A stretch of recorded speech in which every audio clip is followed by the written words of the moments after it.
Alors, une vidéo en première générale pour expliquer comment on exploite une courbe d'étalonnage dans un dosage spectrophotométrique par étalonnage.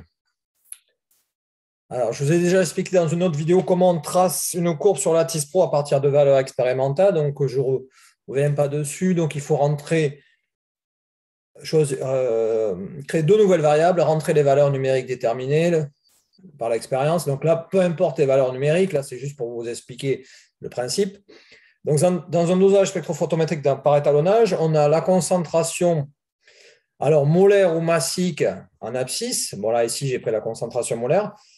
Et en ordonnée, l'absorbance mesurée avec le colorimètre à une longueur d'onde bien précise.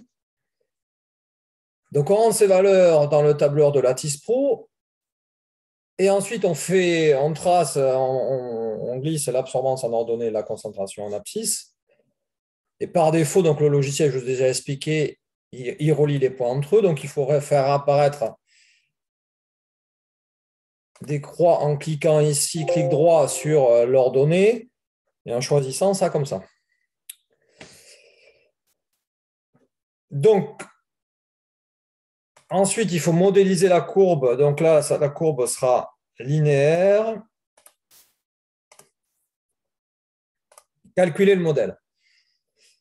Bon. Pour déterminer la concentration de la solution échantillon qui est inconnue, la solution dont la concentration est inconnue, celle qu'on cherche, on va soit exploiter graphiquement cette courbe, soit exploiter l'équation de la courbe. Alors, graphiquement, la méthode graphique, vous avez par exemple, c'est évident que vous avez déjà déterminé également l'absorbance de la solution échantillon. Je vous rappelle que les points ici correspondent aux solutions étalons, donc les concentrations des solutions étalons, les absorbances des solutions étalons dont on connaît les concentrations. Et il y a la solution échantillon dont on ne connaît pas la concentration.